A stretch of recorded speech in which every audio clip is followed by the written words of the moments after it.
guys, it's your girl Gelay and welcome back to my channel. So for today's video, I will be doing to teach you how to edit your photos with dripping effects using Picsart. So keep on watching! So syempre, yung pinaka-major app na gagamitin natin dito is yung Picsart. So i-click lang natin yung Picsart.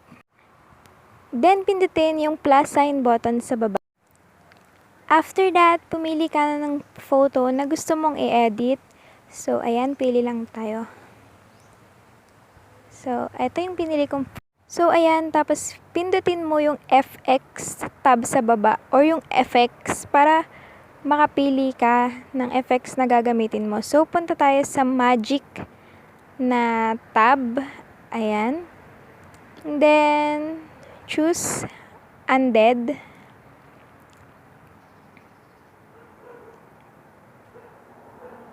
So, ayan, nakita nyo na iba na yung color. But, i-adjust natin siya. So, pindutin nyo siya ulit. And then, i-fade nyo siya ng 70.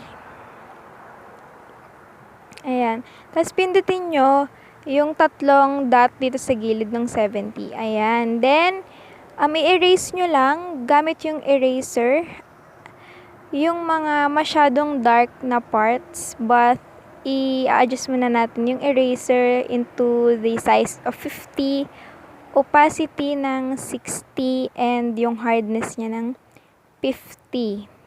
So, ayan.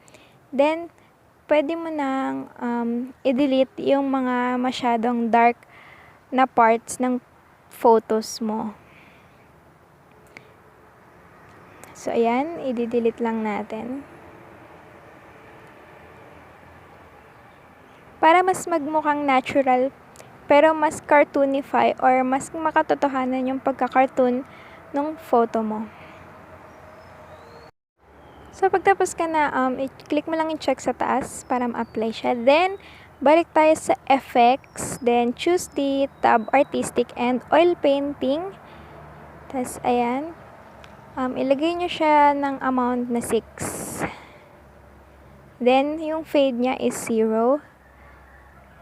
Ayan, then, i-erase nyo lang din yung mga part na gusto nyo or yung mga ma-dark. And then, click nyo lang yung check ulit para ma-apply natin siya. Then, click lang ulit natin yung effects and then balik tayo sa magic, but for this time, badlands na yung gagamitin nating effect. Ayan. So, nag-iba yung color ko. So, i-adjust ulit natin siya. Pindutin lang natin siya. And then, i-fade ulit natin siya ng 60 or 70. Ayan. Then, click mo ulit yung tatlong dots sa gilid. And then, you can erase ulit yung mga part na masyadong dark or yung mga part na hindi mo masyadong gusto. But, for me, it's fine. So, let's apply. So, ayan. Then, pindutin nyo naman ngayon yung cutouts. So, pindutin nyo lang yung person na tab and sila na yung kusang magka-cut nyan. So, ayan, nakita nyo, nagkaroon na ng selection. But, you can restore it yung mga hindi nasama. Ayan, ilagay nyo lang ulit sila ng red para maisama sila dun sa pinaka-photo. So, ingat lang, ito yung pinakamahirap na part ng pagsaselect ng mga gusto mong isama sa photos kasi mahirap siya. Detalyado talaga. So, pag natapos mo na, isa-save mo lang siya as stickers. Ayan, yung arrow sa taas. Then, save natin siya sa ating phone. Ayan. Ngayon naman guys is pupunta tayo sa color background. Balik tayo sa unahan and pick natin yung white background para dun sa ating photos. Then, i-add natin yung photo na inedit natin kanina. Make sure na naka-center siya guys para mas maganda siyang tignan pagka nagkaroon na siya ng drifting effect. So, ayan.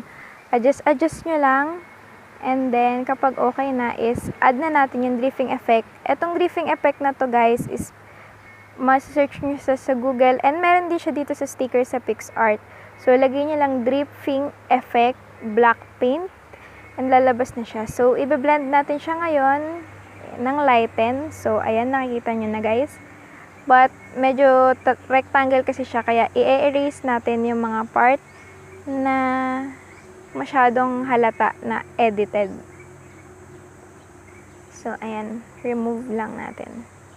And ayan, okay na siya. So, apply na natin. Ngayon naman guys, para mas mapaganda pa natin yung ating edit na photo, magdadagdag tayo ng konting details sa kanya. So, type natin heart crown.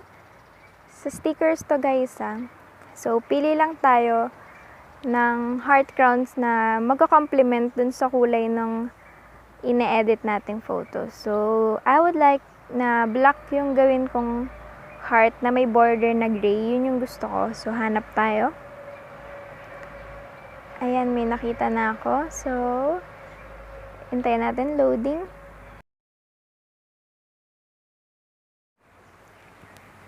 And ayan guys, so i-adjust mo lang siya dito sa may bandang head ilalagay sa taas para mas cute siyang tignan. So, lagyan lang natin siya ng border na light gray.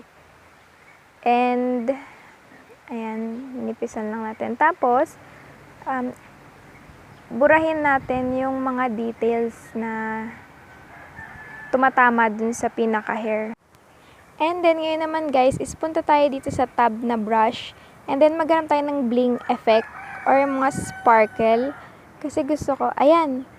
Kasi gusto ko magkaroon ng sparkle yung hair ko. So, lalagyan lang natin. But, adjust muna natin yung opacity niya in 70 and yung size niya, liitan lang natin. Then, ayan, i-apply natin siya sa pinaka-photo. And ayan guys, kung may mga part na natamaan yung face nyo and hindi maganda tignan, pwede nyo naman siyang i-erase. So, ayan, erase natin yung ibang mga naglalakihang sparkles. So, i-save nyo na siya sa phone nyo. So, pindutin nyo lang yung arrow sa taas. So, ayan. Then, save natin sa phone. So, ayan na guys.